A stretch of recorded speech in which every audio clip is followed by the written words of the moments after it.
The most dangerous thing in a zombie apocalypse is not the siren cry of a witch or the sudden roar of a charger at full speed, but someone who looks completely healthy. These streets were once filled with life, but following the civil emergency and defense agency's failure to stop the spread of the green flu virus, this is what is left. How did this happen? What did the people who were meant to help miss? In this episode, we will dive into the unseen Trojan horse of the green flu virus, the survivors who fought so hard to stay alive, only to doom the rest of the population in the process. Heroes of their own story, but villains in another.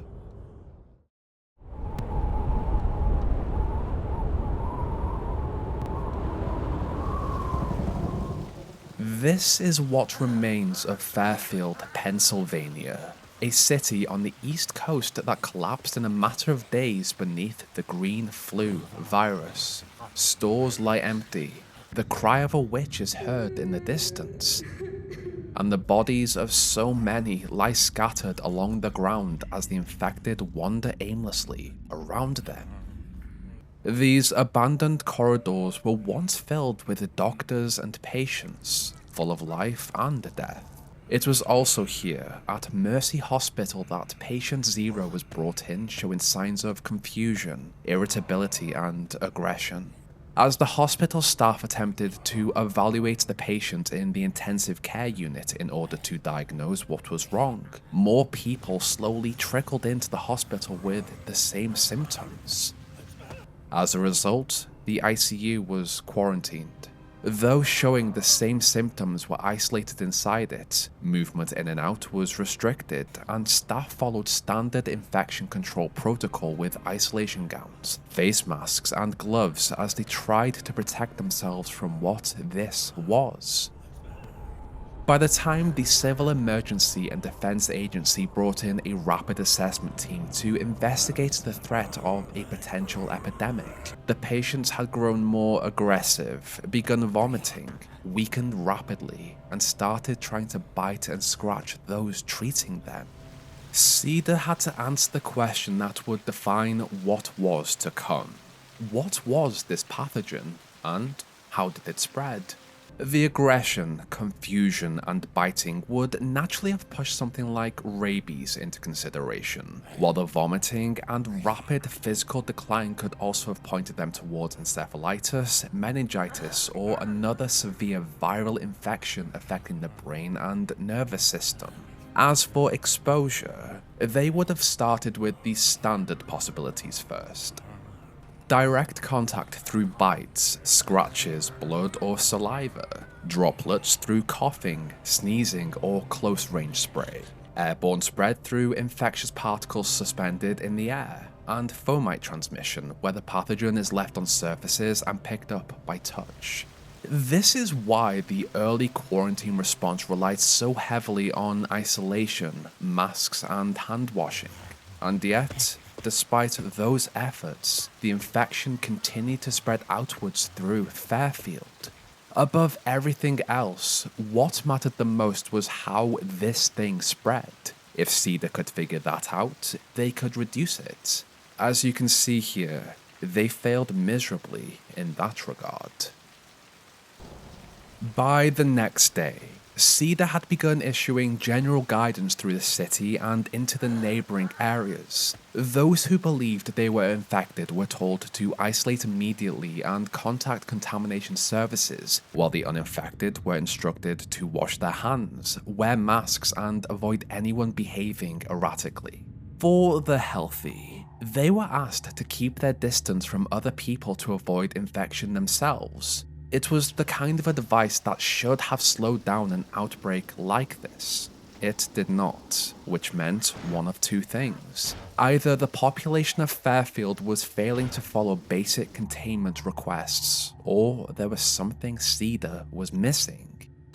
These ravaged streets are now plagued by wandering infected. Some likely followed that guidance. They went home, locked their doors, waited for instructions, and hoped the worst would pass.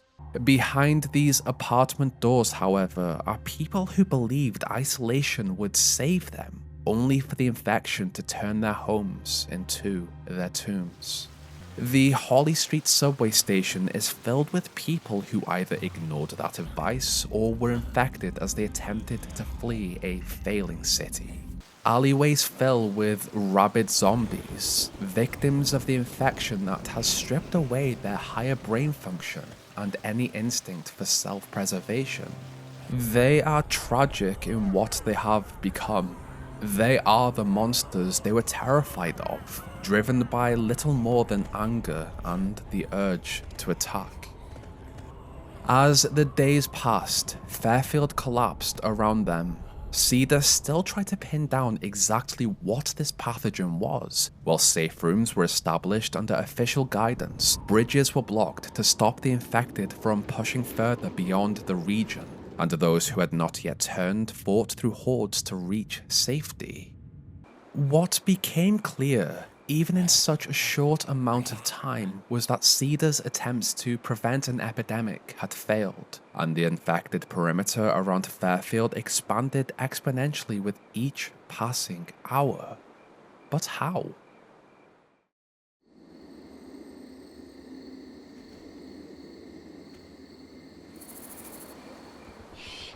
This is Riverside. It was once a small suburban settlement local to Fairfield, but following the rapid spread of the virus, the military took control of it and repurposed it into a safe point for those fleeing the city. With Main Street turned into a defensive line positioned to hold back the infected, they believed they could save as many people as possible. To welcome survivors in, standard screening procedures were likely enforced at every entrance. Viral protocol dictates that anyone arriving be checked for vomiting, weakness, pale skin, or signs of mental deterioration. Alongside that came the physical checks, bite marks, scratches, any sign of direct contact with infected bodily fluids. Masks were also enforced, hands were cleaned, gloves were used, and as more theories emerged how the infection spread, survivors would have also been questioned on whether they had handled livestock or come from an overrun area. These were not careless procedures, they were thorough, the sort of checks that should have kept a place like Riverside standing.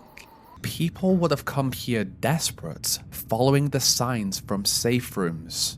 Families, exhausted survivors, and those who had somehow fought their way out of Fairfield as the city collapsed behind them. But this is what Riverside has become anyway. Infested. Its military personnel have transformed and now wander alongside the very people they were stationed here to help.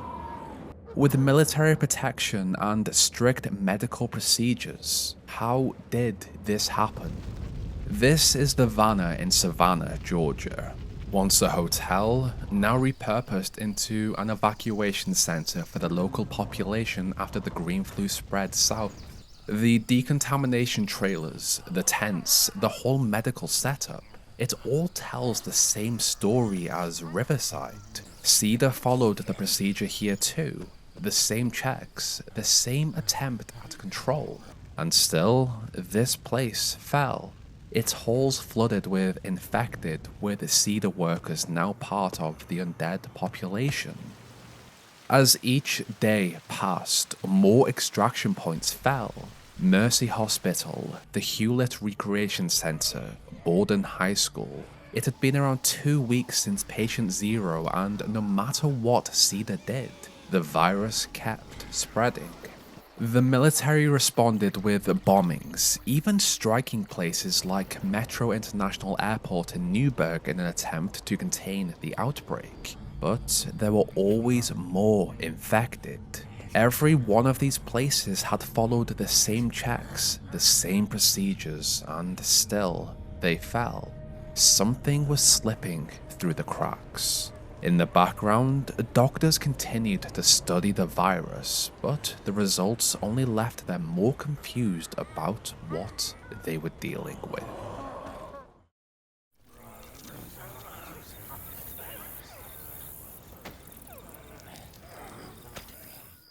If the green flu was not already catastrophic enough, it also refused to behave like any disease the authorities thought they understood. CEDA researchers, hospital staff, military doctors, and field medics, all of them tried to pin down the rules of the virus to nail down a pattern they could study, contain, and cure. The issue was that in some patients, transmission appeared to be airborne. In others, it was not. The virus mutated daily. Sometimes direct contact was the cause of infection, the next day only contaminated fluids or something else entirely. With no stable form of the virus, the team assigned to develop a cure could not identify a consistent target to study or counter. Even the rate in which infection progressed followed no dependable timeline. For some, it took 4 days to turn mindless and aggressive. For others, it took 3, then 2, then 2.5 hours, then 5 minutes. 5 minutes from looking frightened and confused to becoming one more rabid body. The virus also appeared to manifest differently depending on the host body it took hold in. A team in Savannah reported that the green flu was not producing one uniform result, but multiple distinct mutations. They identified 8 separate variants of the infection. The common infected made up the overwhelming majority of cases, but they were not alone. There was the tank, hunter, smoker, boomer, charger, jockey, and the spitter. Each one is a deadly mutation shaped by a different aspect of the host's body. For example, we suspect the tank's mutation were men who had abused steroids. The charger mutation appeared to have followed a similar pattern, and perhaps made use of their right arm a lot more than their left. And smokers were smokers. This team, however, missed 2 other ways the green flu alters the human body. One of them is the witch, a deadly transformation that seemingly occurs in women who have suffered extreme grief or trauma. The other, and the one more important to this documentary, can be explored outside the chaos at the Millhaven military outpost. The doctors here uncovered something just as dangerous, and in doing so, discovered why CEDA and the military safe zones kept collapsing. What they found instead were people who had come into contact with the infected, and by all known rules, should have turned. Some had been bitten, some had been scratched, but they did not. They showed no visible sign of infection at all. No aggression, no rapid decline, no slipping mental state, none of the symptoms that had already come to define the green flu. They looked healthy, sounded healthy, they were calm, lucid, and fully in control of themselves. But once people like this reached a safe zone, the infection reached it too. Despite the screening, despite the masks during an isolation period, despite controlled entry points, quarantines, and armed checkpoints, it still spread. Through communication and shared patient data with other military bases, Millhaven discovered these people all shared a common genetic trait. It appeared to stem from a gene passed through the father's side, one that seemed to provide natural resistance to the virus's symptoms. They still carried the green flu, however. Though asymptomatic, they still transmitted the virus to those around them without ever meaning to. This was the green flu's most successful adaptation. They were carriers, spreaders. This may also explain why so many survivor groups pushing through infested areas were made up mostly of men. Women could inherit the trait as well, but it appeared more common in men. These people could survive direct contact with the infected, walk into safe zones full of healthy people, and bring the virus in with them. The doctors began to refer to this as the carrier gene and viewed it as something deeply dangerous. Not because it twisted people into some obvious monster, but because it left them looking completely normal while still carrying the infection. Carriers are walking biohazards. These people believe themselves to just be immune. Lucky, they did not know the chaos they caused just by existing. With this knowledge, those in charge were left with an incredibly difficult moral question. With no cure in sight, thanks to the volatility of the virus, they were now forced to think about the future of their species and what they had to do to secure it.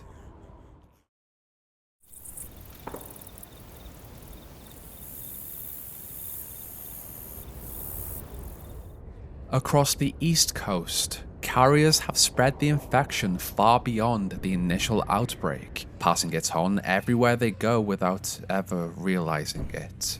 In the chaos of the apocalypse, these people believe they are simply the lucky ones, the rare few who fought their way through the hordes and survived untouched. These safe rooms were built for the uninfected, the victims of this outbreak to rest and recover, and strangers welcomed in people who showed no visible signs of infection. They opened these sealed doors to the exhausted, the terrified, the seemingly healthy, believing they were saving lives. Instead, their compassion backfired.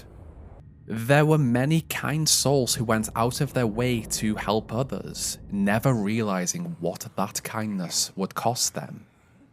A helicopter pilot flew to Mercy Hospital after he received an SOS and pulled a group of 4 survivors out of the chaos, only to be infected by the very people he was trying to save.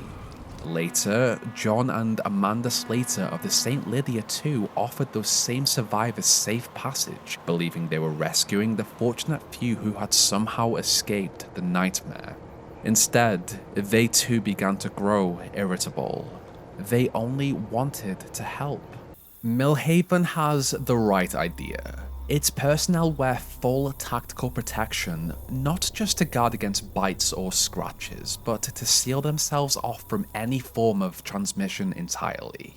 Tactical suits keep infected fluids and contaminated material off the skin and clothing.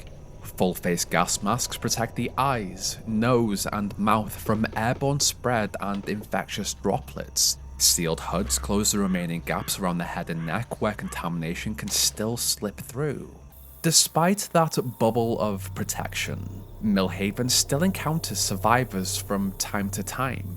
In fact, they actively seek out carriers in an attempt to understand how this apparent immunity works, and whether it can be used to develop a cure. But once that usefulness runs its course, the carriers are treated no differently from the infected. They are taken away, executed, and disposed of. The military, however, seeks a different way to secure a future for humanity. CEDA had spent 3 weeks failing to contain the green flu, and by this point, any faith in the agency has collapsed. The military took control, and with it came a far harsher response. In their eyes, there is no future for humanity while even one infected person remains alive, and carriers are no exception. The future will either belong to them or to the people willing to exterminate them first. As the days passed, the military continued bombing regions heavily overrun by the infected. Bridges were destroyed, roads were sealed off, and anyone suspected of being a carrier was either executed or abandoned inside of quarantine zones with no way out. Even the public eventually became aware of what a carrier was, and the result was immediate paranoia. And there lies the moral quandary. Carriers spread the green flu far and wide in their effort to survive, not through cruelty or intent, but simply by continuing to live. It no longer matters what kind of person they are. Brave, selfish, decent, cruel. It makes no difference. Once someone is identified as a carrier, every other part of them is erased beneath that label. The same gene that allowed them to endure the apocalypse without turning now marks them as something separate from the infected, something feared, watched, and increasingly hunted. A carrier could survive the infected, reach safety, and still be marked for death the moment people understood what they were. It did not matter that they had not chosen this, and it did not matter whether they had hurt anyone knowingly. Once that label was attached to them, fear did the rest. The hatred this created did not stay behind closed military doors. It spread into the safe rooms, onto the walls, and into the minds of the public. The only good carrier is a dead carrier. I've been here a week and they're shipping out people who just got here. By this point, people understood what carriers meant. Not heroes, not survivors, not the fortunate few. They were seen as hazards wearing a human face, and the government treated them accordingly. The survivors are the real monsters of this apocalypse, though not by choice. That is the horror at the center of all of it. If killing a carrier helps preserve the future of humanity, is it still murder, or just survival in its ugliest form? To the military, the answer is simple. As long as a carrier still lives, so too does the threat.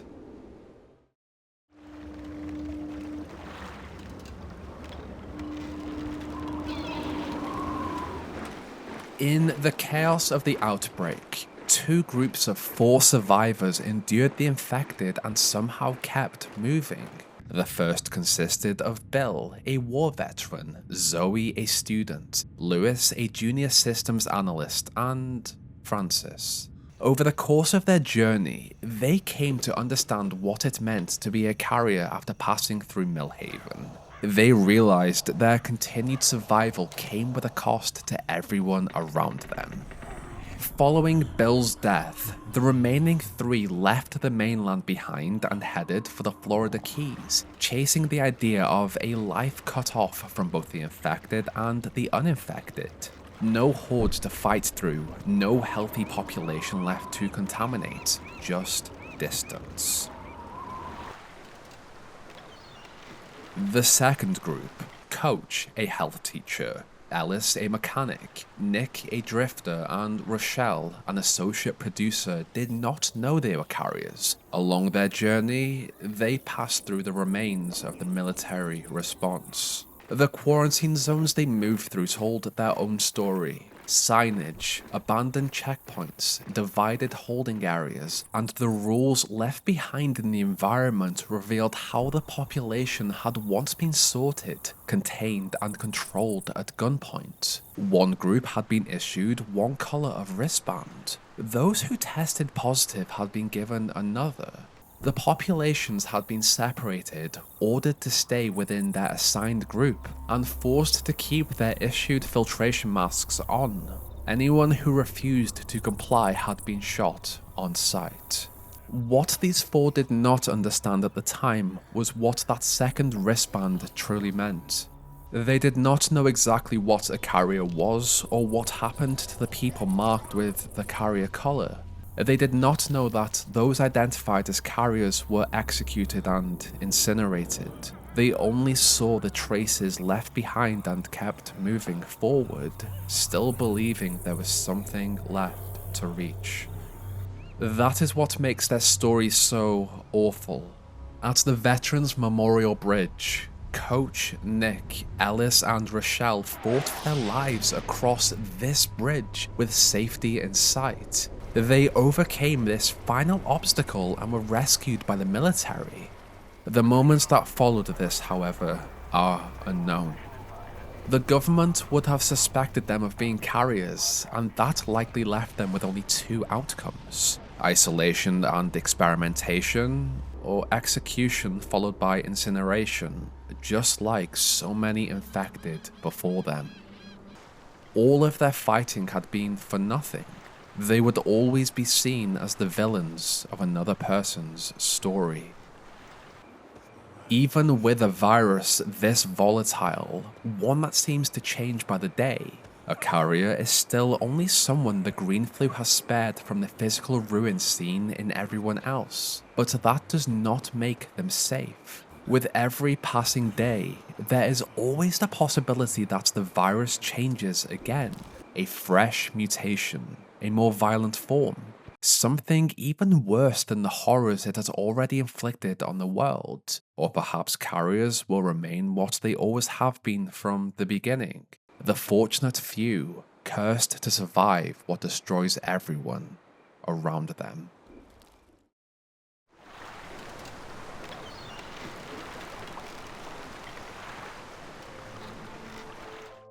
Valve has really mastered the question of morality in their games. In the Half-Life series, one of the biggest debates is whether Dr. Breen is a villain because his actions had humanity enslaved under the Combine's rule. But without the deal he made with them, they would have been killed or worse. In Left 4 Dead, once again, the survivors are all tragic characters. To survive, those who know they're carriers have to either isolate themselves or accept the fact their existence can ruin someone else's. I really wanted to explore this in depth because I do love the concept of someone being a hero in their story, but a monster or villain in someone else's. I would love to know your perspective of this because it is a tough one to answer what the population or military should do next, or whether they were right in the extermination of carriers. I've said it multiple times in this video, but carriers did nothing wrong. They just exist. Until a cure is found, that is, if we ever return to this series, the future is pretty bleak for everyone involved. I have wanted to return to Left 4 Dead for a while, and with this new kind of lived-in documentary format, I finally found a way to. Using the in-game audio really amplifies how awful this world is when you realize what has happened here. I really didn't want to retread too much of my green flu video, but with a topic like this, some information naturally overlapped. As usual, this week's thumbnail was handcrafted by Chick again. While writing this, I only have access to the concepts he sent over. He's currently working on making the thumbnail currently. I'm sure whatever he made is on the screen right now and looks fantastic. These are also uploaded every couple of weeks to Patreon and YouTube memberships. As for what I've been playing over the past 2 weeks, I got back into Starfield. I know, but I love space games and I genuinely love it. Phasmophobia also had their Easter event, and that was a great excuse to hunt some ghosts. What are you playing currently? If you enjoyed this deep dive into carriers, why not check out this deeper video on the green flu virus, or this one on the special infected? Thank you so much to my patrons and channel members who are also whizzing by on the screen right now.